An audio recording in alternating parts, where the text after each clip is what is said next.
What's going on, guys? Welcome back to the channel. So in today's video we're going to be doing something a little different. We're going to be lowering the C10. So I don't know if you guys are going to enjoy this content because I know most of you are subscribed for the mini trucks, the one back there and my other 720 and all that, and you guys probably don't really care about my other cars and stuff, but I thought this would be pretty interesting because it's completely different than a mini truck. So right here, I didn't record the rear. I just didn't think anyone would care. And then once I did it, I was like, okay, that was pretty cool. Someone might care. So now that I'm lowering the front, I'm just showing you guys how to do that. So I know there's a few who have C10s at home and you guys have been asking me how to lower this truck and how I lowered it and all that. This truck was already lowered from the previous owner a little bit, but I want to go lower. Obviously, you guys know me. So I'm just going to quickly go over how this truck is lowered and how the current setup is. So for the rear, I don't know if you guys can see too well, there is lowering shackles. That was done by the previous owner. So essentially what this does is this bolt up here for the leaf spring is supposed to be like right where the second one is. So when you do the lowering shackle, it moves it up, meaning the whole leaf spring of the truck gets pushed up and the whole axle gets pushed up. So that alone right there is roughly like 7 inches, a 7-inch drop. And you do have to cut into your bed, you can see right there, because it's just so big that it's not going to clear. And then second, I did an axle swap on this. I mean an axle flip, not a swap. Axle flip is exactly what it sounds like. These trucks have the axle under the leaf springs, and what you do is you just put it over like the typical mini trucks. You can buy kits that come with new U-bolts and new bolts, new hardware, new all that, and they run you about $100. But what I did is I used everything I had, and there's just this little like C bracket piece right there that on the center of the screen that makes, it's kind of hard to explain, but your original leaf springs go up here and now they go down here. So this just kind of tightens everything together and makes it a box down here because the bottom of the axle is just round. So you put that in there, that's about 44 bucks. So technically you could do an axle flip for about 50 bucks and it'll lower the truck about 5 inches. So total this truck is roughly dropped like 12 to 13 inches, and you can see the rear right there. That's how low it is. So if you guys have any other questions on how the rear is dropped or the front, put it down in the comments or ask me on Instagram and I'll probably answer it better. But I'm just kind of in a rush right now because something's going down. But for the front, what we got going on right now is we got some drop spindles. Those are 2 inches, I believe. And then right now what I'm going to be doing is removing the springs and cutting them. I know it's really hack and all that, but it's free, and why not? If they ride like shit or whatever, I'll just get some lowering springs, and it's not that bad. But what I'm going to be showing you guys in today's video is how to tear apart the whole front end, or this whole suspension piece right here, to get the spring out to cut it. First, you're going to want to get the tie rod out. It's already out. And then you want to get the sway bar out so the the lower control arm can drop down. And you can turn this to full lock to get easy access in there. Alright, so we got the top castle nut off right there. We got it loose. I loosened it all the way to where the threads aren't showing, and then I just hammered the spindle right here just because I don't want to damage the bolt, and then it popped right out. So you can see there's a gap right there. And then I also removed the shock just on the top right here. You don't have to remove it on the bottom, just on the top, just so it's not holding it up. Like I said, got the tie rod out, and I'm gonna try to see if I can get it out without removing the sway bar, but I doubt that's going to work, so I'm going to have to probably remove these 2 bolts. And in order to get the shock out, it made it a lot easier when it's ejected up like this much from the bottom, just to take some tension off. Now I'm going to jack it up a lot more to get the spindle to come up so I can take this nut off and then try to take it out and see if it falls down. I highly doubt it, but I'm going to try it like that. Also, I'm going to remove this right here. I know you're supposed to remove the whole caliper just so it doesn't pull on this, but there's a lot of slack on here. And I have my dad with me helping, so he can just kind of watch this as I jack it down or loosen it, or vice versa. I can watch the jack while he watches this to make sure we don't rip the line. Alright guys, so it turns out that you do have to remove the sway bar, these 2 bolts right here. So I got those taken off. Everything's pretty much taken off now. Now I just got to be careful with this brake line. But the spring's about to come out, and now all the weight is on the jack. So I'm just going to loosen that up just so the lower control arm drops. This is what I mean by it's a lot easier when you have another person. You can see there's still some slack in the brake line, barely any, but there's still some because I'm over here taking care of this. and my dad's lowering the jack over here. And the spring is pretty much all loose. You can see the bottom's lifted off, but that little corner back there is still in there pretty tight. So I'm just gonna hammer it just a little bit just to get it to pop out, and then it should come right out. It'll probably fall down, and then I could just pick it up like this. But you do have to be very careful, because right now there's not that much tension on this, but when this should be all the way up here. When this is all the way up here, this thing has a lot of tension, and it probably could hurt you really bad and maybe even kill you. So just be very careful with that, and try to just not get in its way. Even what I'm doing right now isn't the safest. These aren't the factory springs. The previous owner had installed lowering springs, and these are, I would say, 2-inch lower than OEM, but they're still not low enough. So I'm gonna be cutting off just one full coil right here, which is roughly 2.5 inches, 2 inches to 2.5 inches. And then I'm also gonna be heating up this little section to make it flat like this, so it could sit in the lower control arm nice and flat, because if you see right here, it's nice and flat, sits on the lower control arm nice and tight like that. And if I were to cut it right here, then it would just be this, pretty much just all this right here, sitting on the lower control arm, so it'd be all wobbly.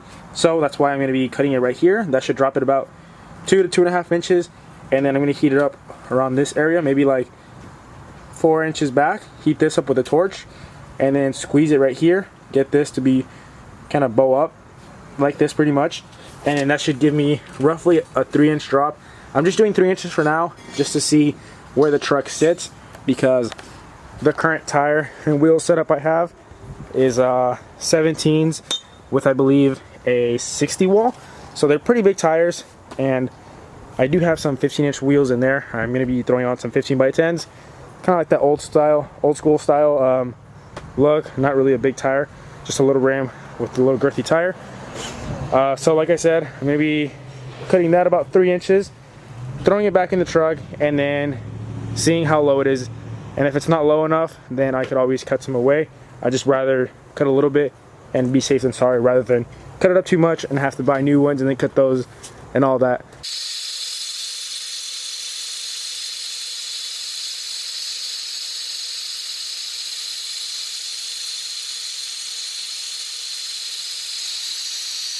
Alright, so right here I got this clamp tightening this down.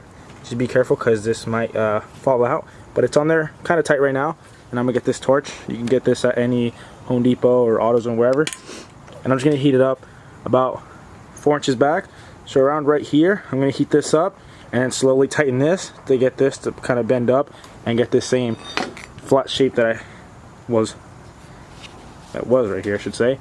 But yeah, I only took off one coil right now, and then I'll throw it in the truck. Like I said, if it's not low enough, then I'll go lower.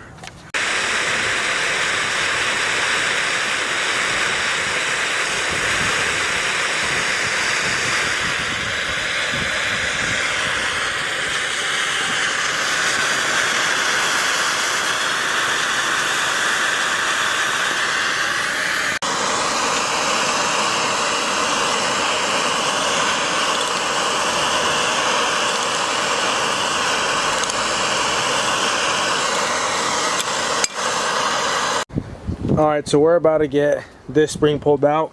Everything is now taken apart. It's the same thing like I mentioned. This upper ball joint, the shock, sway bar, sorry I always forget, and then the tie rod end right here. And pretty much you just jack up the truck, let this kind of hang down, always watch your brake line, and then it just kind of just falls out, and you just got to turn it and wiggle it, and it comes out. But now it's going to get this one out. We did already get this one cut and heated, so we cut, like I said, one full coil off. It goes like that. So we got a full coil cut off, and then we did end up heating it all in this area. You can see where the paint started to come off. We heated this area, and then we got these things from AutoZone, these spring compressors, and we squeezed it down, and then got kind of flat. So this should be roughly a 3-inch to 3.5-inch drop. I still don't know. I'm going to compare it to the other one right now. That's why I'm waiting to get that one out. So that's that. And I know there's going to be a lot of people hating, saying you're not supposed to heat springs because it just makes them weaker and just makes them all this and that. I didn't heat the whole entire coil. I just heated up this little area. So yes, it's not the best thing to do, but it's a lot better than having just this piece kind of just putting all the weight of the spring on here and then having it fall out of place. So I think it's better. Some of you might hate on it. I don't really care. The truck's gonna look good and it's still gonna handle really good, so that's not a real big deal.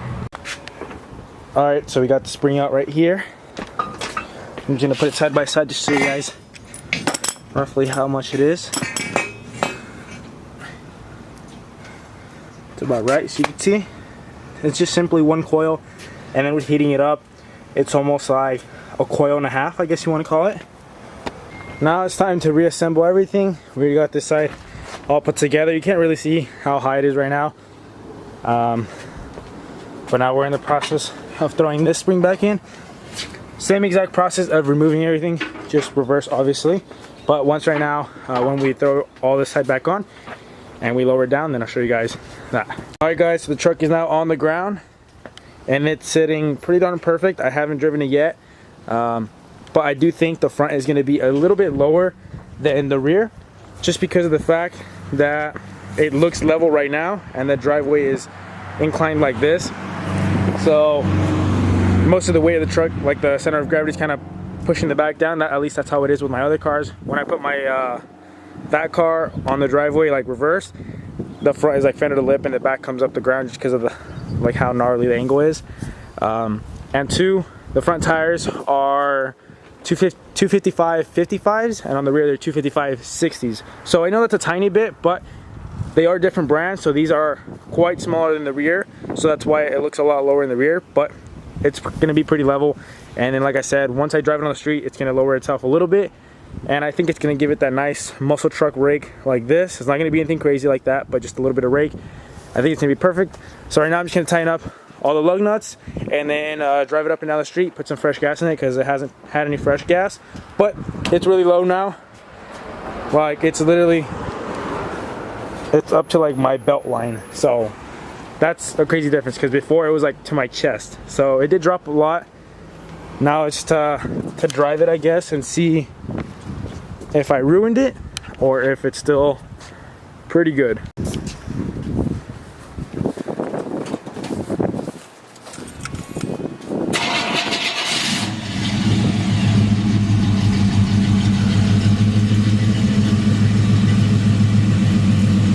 I know a lot of you guys might think that this truck looks kind of bad just because of the paint and everything, but this truck is actually really clean.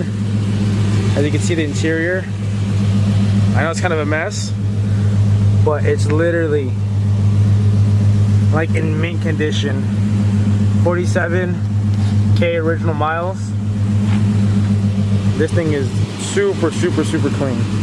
It just doesn't look that clean because it has mismatched body panels and different paint and all that, but this thing, for being a 350, has some balls, at least comparing it to this with like 60 horsepower. But yeah, now the time to tighten up those lug nuts and take it for a test drive.